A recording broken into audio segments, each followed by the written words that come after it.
Hey everybody, I'm Sarah Olivieri, and today I want to talk about going back to basics, or as I like to say, when the tough get going, or when the going gets tough, the tough get back to basics.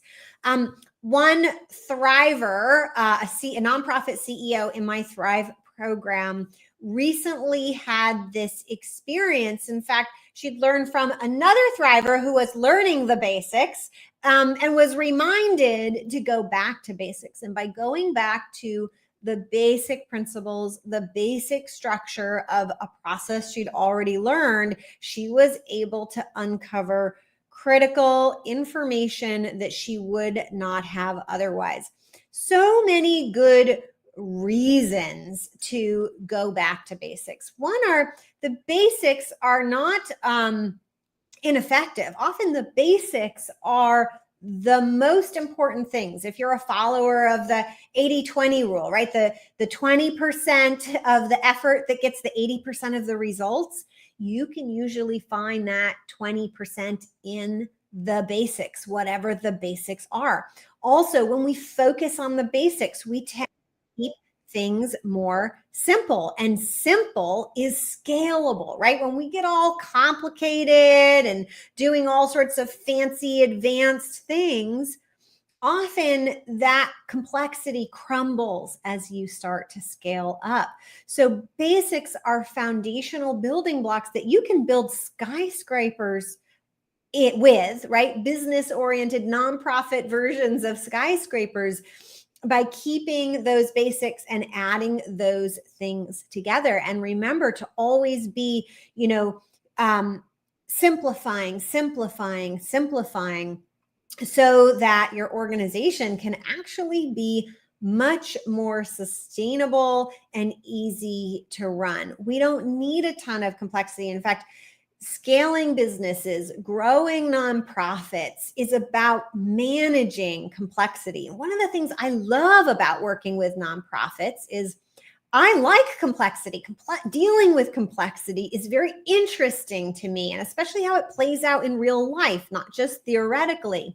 And nonprofit organizations are businesses, but as businesses, they are more complex from day one than their for-profit counterparts. They just have a lot more going on. So much of the work we do in nonprofits is very beneficial for for-profits. It's just the for-profits don't necessarily, they can get away without the slick, streamlined, basic building blocks that nonprofits need to tackle the complexity.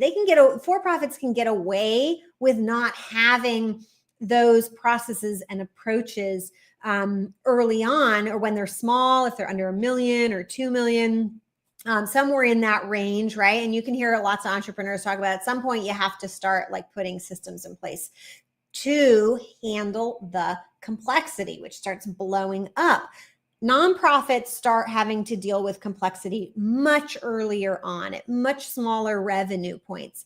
And so I think it's very interesting to do this work with nonprofits and find ways of tackling complexity without just throwing money at it. The for-profit journey is, first, you can handle a lot of complexity.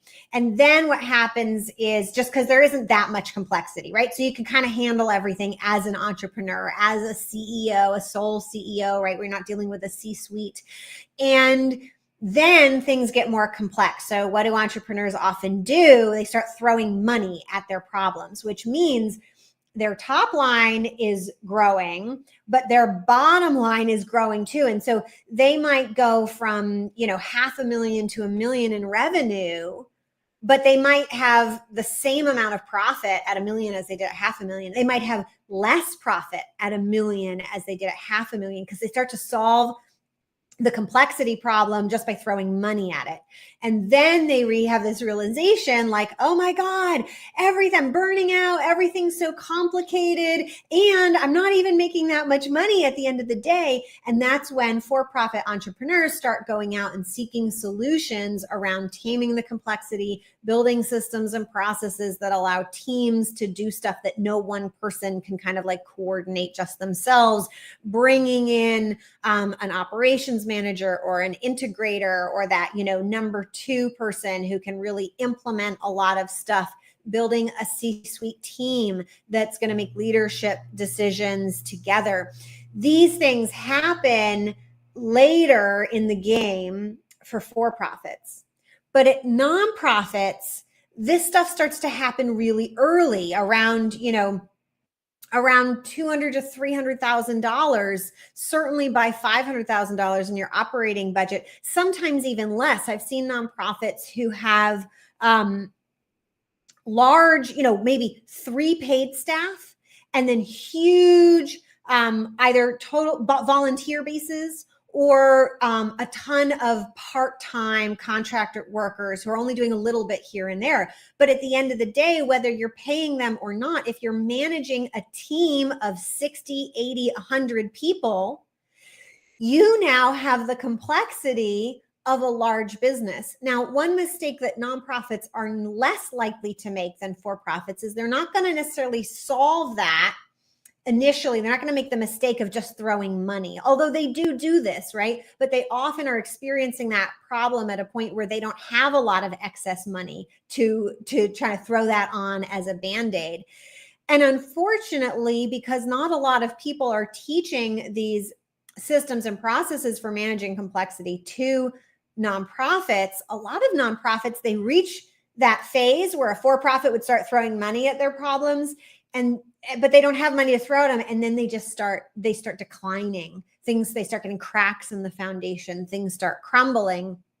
And if they don't have, some good solution to implement to restore their capacity, they'll ultimately probably go under. So now I've gone on quite a long rant about the importance of going back to basics, those foundational building blocks, whatever they are for you. When things are tough, when things are complex, when things are overwhelming, don't try to be fancy. Try to go back to the basic core building blocks that got you there in the first place.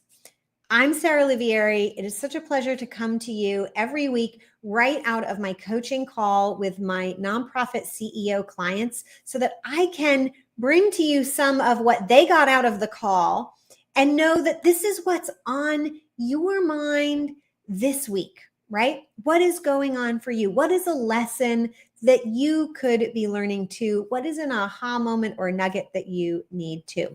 If you found this helpful and you would like more tips like this in your email, or you'd like to stay in touch about trainings I'm doing, please go to pivotground.com/sign up, and you can sign up for free, and I'll send you more information, more tips, more suggestions, more support, more training. If you want to be in the room with my nonprofit CEOs, if you are a nonprofit leader and you're saying, yes, I want that small group one-on-one support to get the answers, to get the solutions, to get the issues that I'm facing right now addressed specifically for me and my situation, then I highly encourage you to apply for the Thrive program at pivotground.com/application. There's no fee to apply. I will assess whether or not you're a good fit. Usually I can tell from your application. If I can't tell from your application, I will offer you a complimentary strategic assessment call so that we can dig in to what are the key issues, what are the basics that will move the needle, that will drive you through the challenges that you're facing now and into the success that you've been dreaming of, or maybe you were even too scared to dream of. And we can do that together, and then we can make the decision. Once again, I'm Sarah Olivieri, and I will see you next week.